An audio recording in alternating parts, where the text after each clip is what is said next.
Greetings and welcome to Growth Hacking Secrets. I'm your host, Mohammed Siddique from Atlanta, Georgia, and the co-author of New Success Secrets available on Amazon. On this episode, we have a special guest, Preston Moore.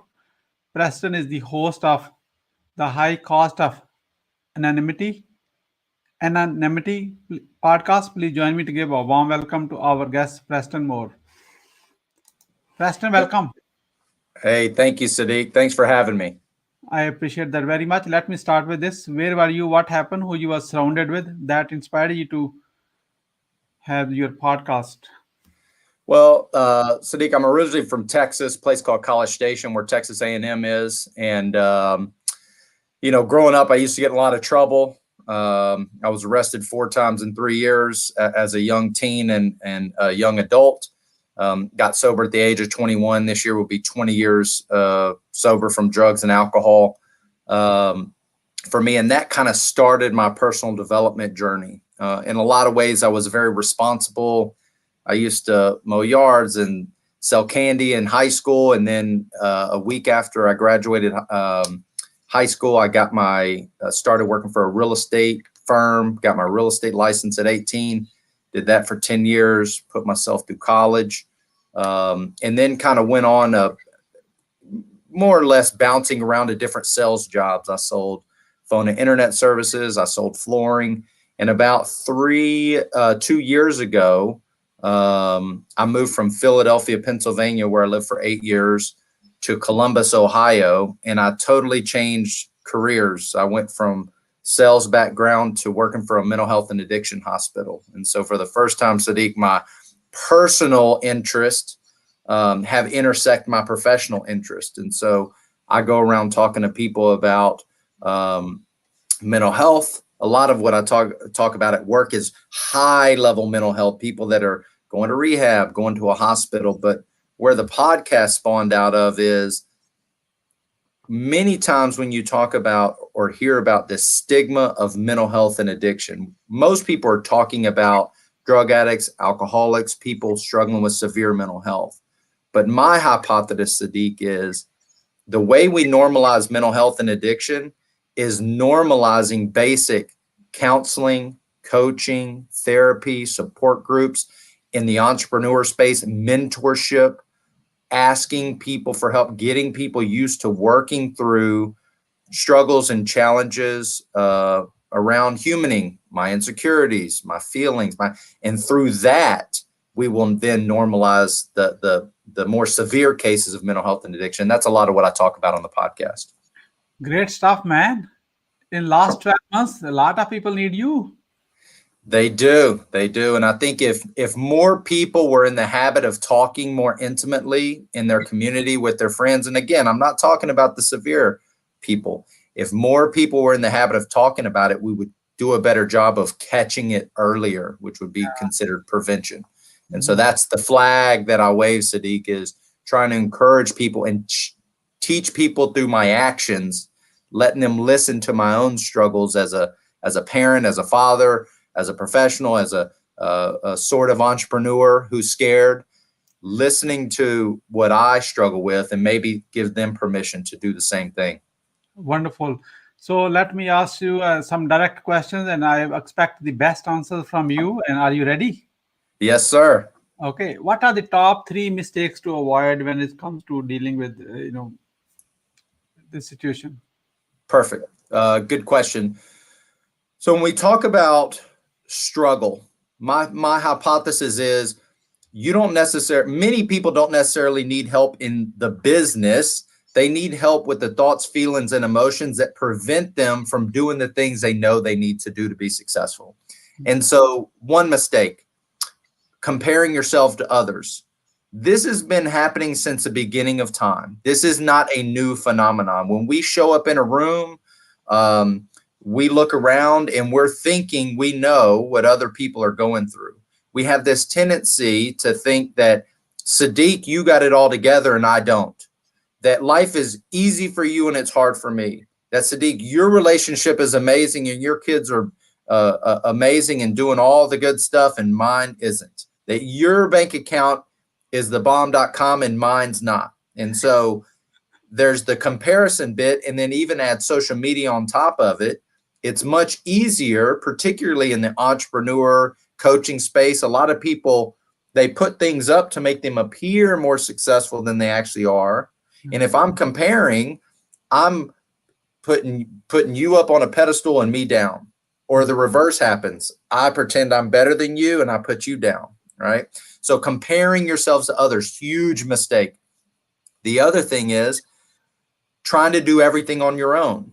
In other words, most people go through life trying to figure it out and either don't know that they don't know what they're doing, or they're too embarrassed or ashamed to admit they don't really know what they're doing, or that they're struggling, right?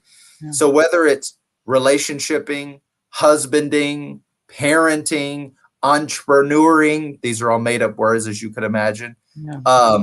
So many people are trying to give this perception that I know what I'm doing when I'm really struggling. And that kind of leads me to my next mistake for what I advocate for, which is mentorship, asking for help, helping others, is the importance of asking people for help that have either A, been where you want to go, or B, are licensed and trained in helping people in the situation you're in. In other words, the mistake is asking people that have never built a business how to build a business.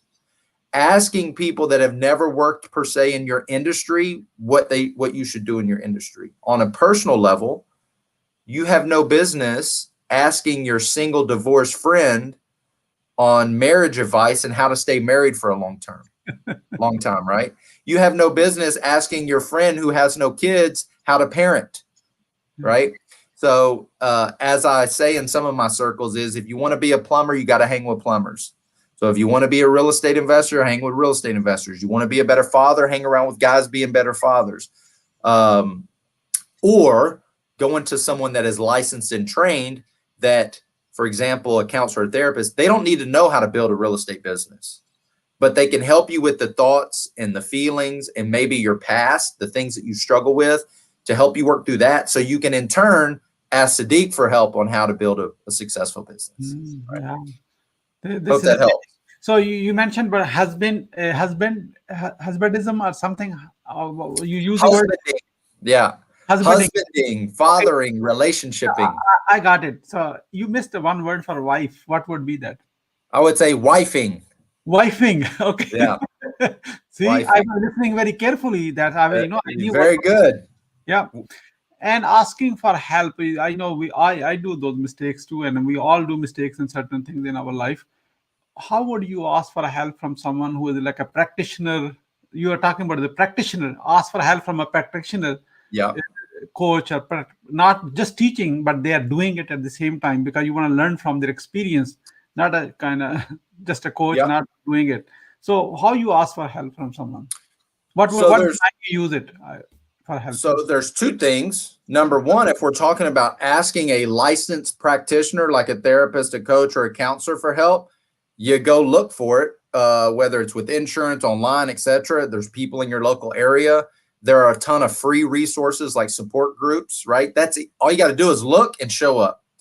But if I understand, maybe another way of what you're asking about is, if I want to hang around with someone that is successful, that's doing the work that I can learn from. Is that clear? Is that kind of what you're talking about? How do I get a mentor that's in the industry? Let's say, let's make it more specific. I go on LinkedIn and I find someone who is a real estate investor and a coach. What line I should write to get the attention, and so they kind of respond, like ask for help, because that has to be in a way that I get a response, because mostly people don't ask for help. Number one reason, in my view, and you don't have to agree with this, is what if they say no? Then I don't even ask. Yeah, that's if I don't ask, I don't get anything anyway. So it's already no. So that's right. What line should I say? Great questions. Number one, and there's two things there, Siddique, and this is not original. Yeah. I'm a big fan of Gary Vee. I've struggled with a lot of this myself, but two things.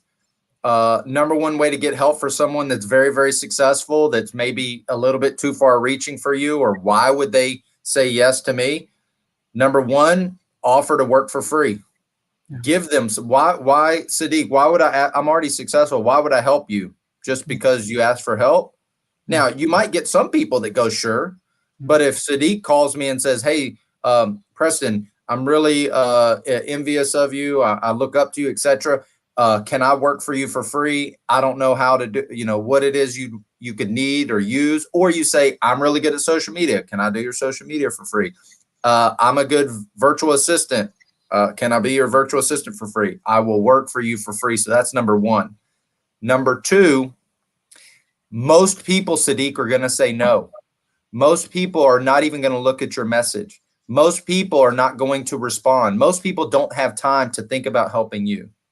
So that goes to insecurity. If you're doing the work internally, which is a lot of what I talk about, coaching, therapy, counseling, support groups, is working on my insecurity so a no doesn't stop me from doing it. Because here's an interesting thing that happens, Siddique, is many times what I say I want does not match my actions. I say I want to be successful, but I don't want to eat 500 no's to get the yes to the mentor who's going to help take me, right? That's not around you don't know what to do. That is around I'm insecure and scared, and a no is going to crush me. So you got to do the work. You got to work for free. And one thing is hang around people that talk about having fear and insecurity and overcoming it. It's not the I don't know how to ask. It's I'm too fearful, insecure, unworthy to ask. That's why I think if you work on the inside, the how-tos will take care of themselves.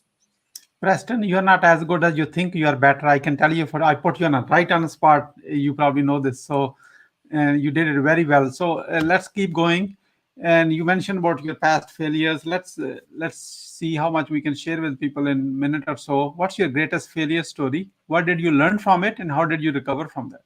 So I was thinking about this, and there is something that haunts me. And all of this, what I talk about, my own personal insecurities kind of go into this, was I've always had entrepreneurial tendencies. I'm not a full-bred entrepreneur. I typically have a job and then do side stuff. But I took some real estate classes. I wanted to be a real estate expert or investor. What I really wanted was how they make it sound so easy and you could get passive income. And so what I did was I went out as if I was just going to work 60 or 70 hours a week in my profession and dabble and make some great investments and make all this money. And so I spent a bunch of money on real estate courses. I went out and got this house that was boarded up. We overpriced it. We didn't know the market. We didn't know what we were doing. And I ended up having to move into it thinking I was an absolute total failure. And I actually failed virtually at every step of the way. Fast forward, at the end of the month, I'm selling that house that I was all in for about $305, $310. I'm selling it for $405. So it ended up working out okay. But what I thought, Siddique, was, and this maybe goes to some success tips, which maybe it's in the next one, is you can't just dabble in stuff. If it was that easy, everybody else would be doing it. And I mistakenly thought it was easy. And I made a big mistake all the way through. Wonderful. Wonderful. Preston, enough about your mistakes and enough about your failure. Let's talk about your successes. Are you ready? Here's a promise you are going to make with me. You are going to give us your best ones, okay? Nice. Yeah, I will do that. Okay. What are your top 3 success secrets? Top 3 success secrets. Number 1, have daily practices. Okay. I am one that I don't necessarily need you to give me the 10 steps on being a successful real estate investor or entrepreneur. What I need to work on is the inside work. What is the thing within me that is holding me back from doing the things I say I want to do, right? Whether it's self-sabotage or procrastination, etc. Daily practice. For me, that is waking up in the morning, prayer, meditation, journaling. If you're not religious or spiritual, contemplation, taking the time in the morning to get your thoughts and feelings in line, reading positive literature, whether that's a spiritual literature, something that's positive that's going to set the day off in the right direction. Number 3, this is all kind of in the daily practice, talking to people that I'm either looking up to, asking for help, or pulling up, I'm helping them, right? Talking to them on a regular basis. At the end of the day, whether it was a successful day or a not so successful day, thank you for the opportunity. Thank you for letting me make it another day and start it all over again, Siddique. That's 1, daily practice. 2, mentorship. Always be asking people more successful than you for help, and always be reaching back for those people that are striving to be where you're at for help. So you're reaching up, Siddique, and you're reaching down, right? You do that consistently. It helps you keep perspective. Number 3, we are sold the lie that you should know what you want to be when you grow up much, much earlier than you realize it. In other words, from the time we're coming up out of school, what degree do you want? What profession do you want? What's your passion? And so many people, and I'm 40 and I'm still struggling, but we're sold this idea that we should know. And the reality is, how do I know until I try it? So secret number 3, try as many things as you can possibly try, because that's how you find out what you're willing to do for 6 hours at night after you put in a full day of work. That's how you find out, what am I going to be willing to do the research to be successful, and not thinking it's just going to be easy. I'm going to make all this mailbox money through my investments. That's how you find out what you like and what your entrepreneurial path is, or what your investment or real estate path is. Try as many things as possible. And those are my 3 success secrets for you, Siddique. Preston, I can tell Gary Vee should be very proud of you. I can tell with the way you are explaining everything. I'm his student too, so we both are coming from the same perspective. I love it. Thank you how you put it together, everything. So Preston, we are about to wrap up. The people who are watching this now, how they can support you? So the easiest way to support me, I have a job. I don't need money from my entrepreneurial past quite yet. Oh, you don't need money? Yeah, but hey, I don't need to rely on making it work so I can be successful. That's one thing that I've chosen to do, and mistakes I've made in the past is putting too much pressure on myself to make it work, because it comes crashing down. So the way that you can support me is go to my podcast, The High Cost of Anonymity podcast. It's on Apple, Spotify, Anchor, Google Podcast. Anywhere you get your podcast, The High Cost of Anonymity podcast. What I talk up there about is a little bit of what I talked about today, but it's a glimpse behind the curtain of the human condition, of the struggle as one finds himself in. How can I be so successful in some areas and such a failure or struggle in these other areas? And my hypothesis is, if you hear other people talking about fear, insecurity, self-worth, and struggle, that I'm not good enough, the voice inside, if you hear someone else talking about it, that might give you permission to start doing your own work and asking for help. And so check me out, High Cost of Anonymity. I also interview people that have had, crazy addiction stories, mental health struggles, professionals that struggle with mental health that you would have never thought a struggle with anxiety or depression. And so that's how you can support me. Instagram, Facebook, all that good stuff. K Preston Moore in the High Cost of Anonymity podcast. Wonderful, wonderful. Go check this website and listen in, because there could be something is holding you back that will help you to uncover it, and you can join in the conversation, because you are not alone. Everybody has that one. Until we speak, ask for help, nothing can be happening. It's That's building right. up inside. So you open up. Okay. So 100%. check that out. Thank you so much. What do you want to do when you grow up, Preston? I want to speak, train, and coach around some variation of, I call it men's work, the human condition, the struggle. I hate even saying motivational speaker or life coach, but it's some variation of that, which is talking, having the podcast, going out and speaking to groups around being more open, having these, Me Too experiences, and advocating for the 80% of people that will never need anything more than basic mentoring, basic counseling, basic support groups that's going to help in turn help those people less fortunate that are really struggling with high-end mental health or addiction challenges. Preston, we are about to wrap up. I'd like to have your quick word of a testimonial about your today's guest experience on the show. Here is my question. What would you say about your today's guest experience on a Growth Hacking Secret Show? Here's what I would say about Siddique and Growth Hacking Secrets is it is a well-planned system. There was never a point where I was unsure what to do. From the time that Siddique's teammate reached out to me about being on the podcast, to Siddique giving me prepared videos as to what I could expect, to showing up on time. And I respect the hustle, Siddique. I really have enjoyed it. And I would imagine that your audience is getting a lot from all these interviews you're doing. So thanks for having me on.